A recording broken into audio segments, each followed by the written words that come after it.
Hey YouTube, long time no check-in. I've actually tried to record this version of the check-in. It's the third time now. So life has become very busy with work and everything else, kids, daycare, you name it. So at the time of recording, I am 5.5 months roughly out from surgery. I've been at work for just over 2 months, consistently with no hiccups, problems, complications, things like that. So I really want to do a very quick check-in, 10 minutes or less, and just kind of break down, where I've been the past 2 months, plus 2.5 months since my last update. So again, like I said, I've recorded this now. It's my third time. I think one was like 3.5 months, and then the other one was like 4 months, and then I really took a back seat here for the last month and a half. So it's been 5.5 months now. Again, at the time of recording. So, all right, let's start off with really just all the good. It really, I don't even know where to start because things have been going very well.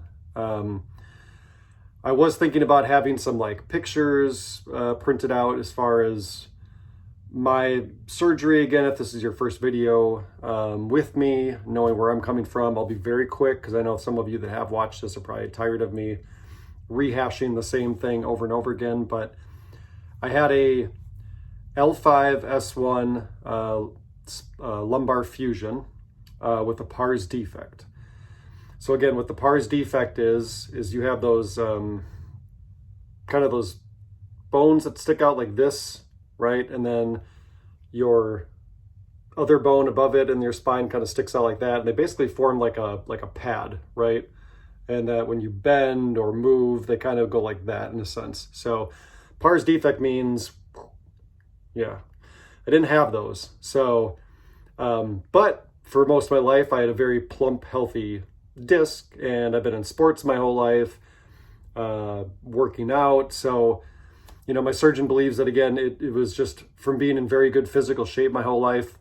I had no issues with it until a sports injury about 12 years ago, that kind of slowly caused the rupture. And then over time, it just kind of got loose, and like sandpaper just wore away that disc essentially to where it was basically nothing left. And it was kind of sliding and jiggling essentially, which my surgeon, again, for a previous video said, yeah, your spine was like literally loose when I went in there. So not good. So yeah, I got the 4 titanium pedicle screws, 2 titanium rods, and the spacer in between. On August 2nd, I go in for my first CT scan. I am expecting to see, I'm not sure how much, but definitely there is fusion going on right now. So I know just from a comfort level, taking steps, going over bumps or speed bumps in my car, even turning, squatting, getting things out, like I can tell like there is definitely some healing going on in there, and that the fusion process is kind of started, right? It's not where I want it to be, but it's there, right? And yeah, it'll be very interesting to see on the 2nd, and then on August 11th, I go in with my surgeon. And then he'll break down basically, where I'm at, and then kind of where I'm at, and then I'll kind of fill him in. So I'll do a video after that one too, kind of a short recap. So a lot of good. Last couple of months, physically anyways, I've been able to I think one of the biggest things was like a very very gentle jog. I really haven't pushed it more than like 10 feet, but I can kind of lift my feet up and plod back and forth, I guess, very gently. So that was a huge accomplishment. Squatting down, squatting up is getting to be very easy. Some days there's some discomfort, other days there's zero discomfort. So my physical therapist has been, I think I've been doing like an 8-pound ball basically, and kind of getting in good position, and getting the form down, and then standing up and flexing, and focusing on the right muscles to use.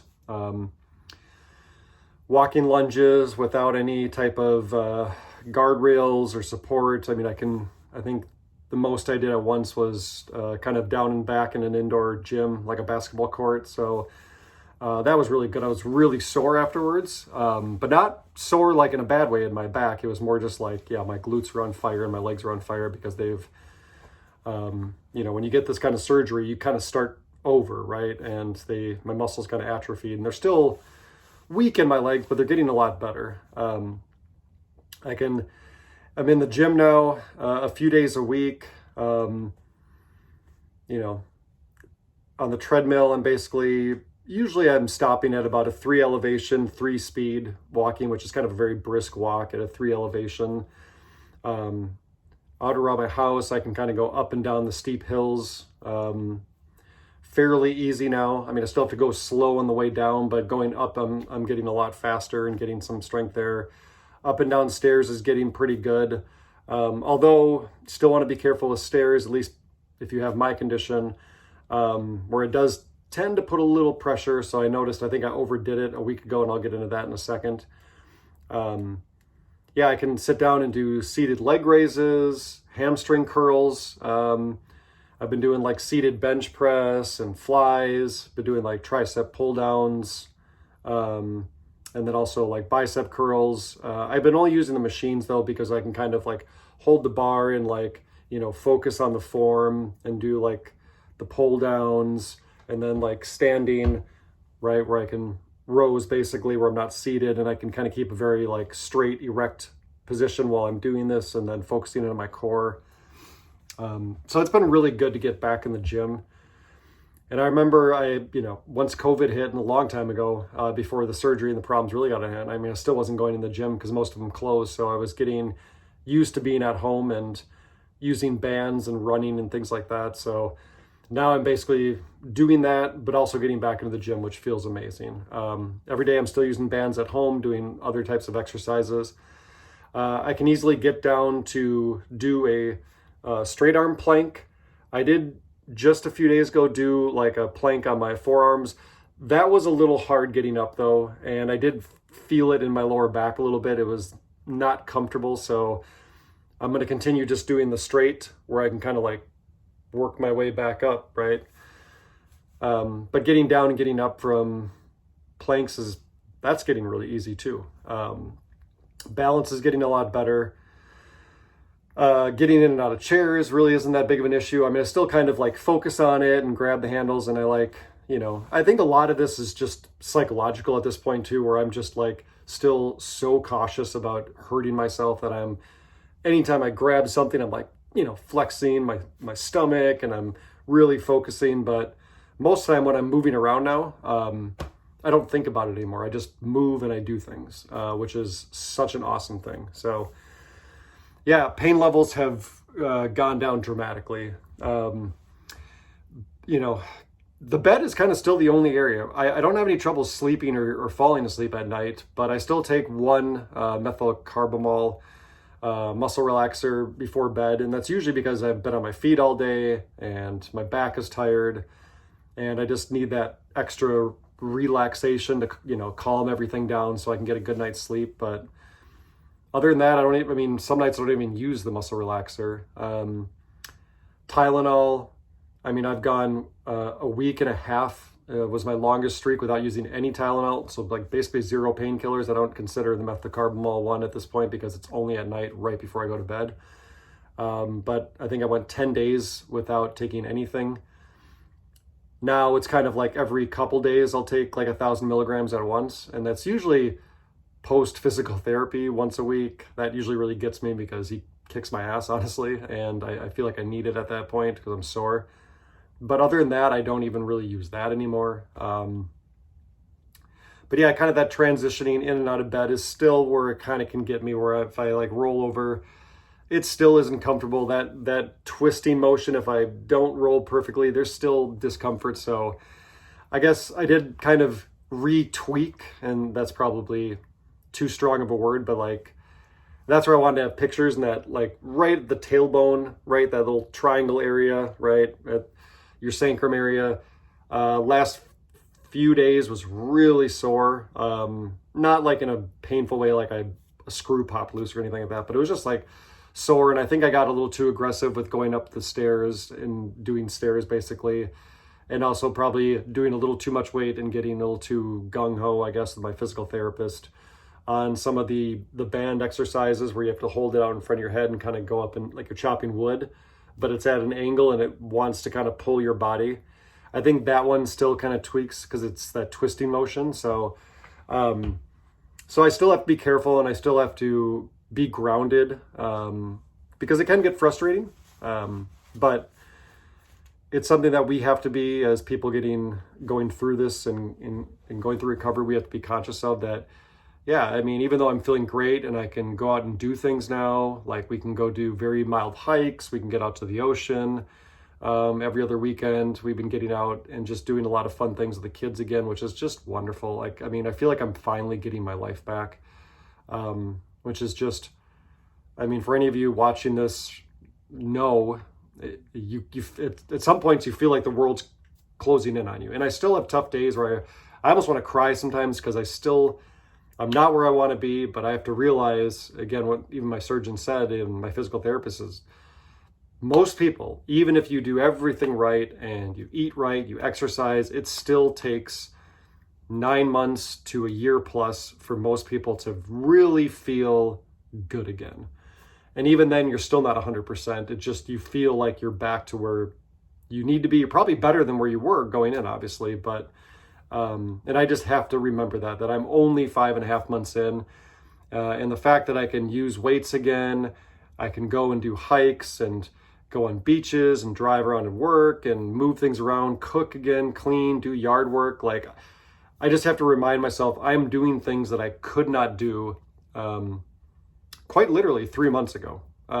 So I need to remind myself that, yes, I'm making very good progress and I need to be happy with that, but also use it as a motivational tool as well to keep going for my family and for my own sanity at this point. So yeah, I mean, that's pretty much it. So today was kind of the first day that sacrum pain was for the most part gone. I'd say it's probably at a 1 or a 2. I think it was at a 4 or 5 about 2 days ago, and then it's been slowly going down.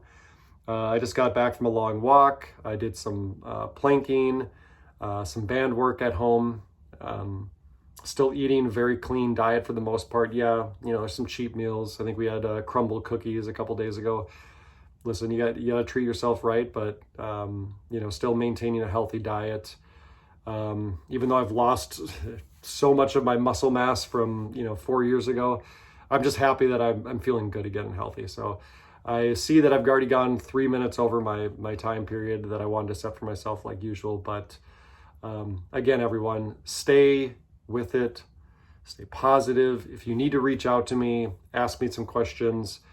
Again, if you're going through this, if it's any comfort to you, what I went through with the L4, L5 especially is like a really tough part of the back.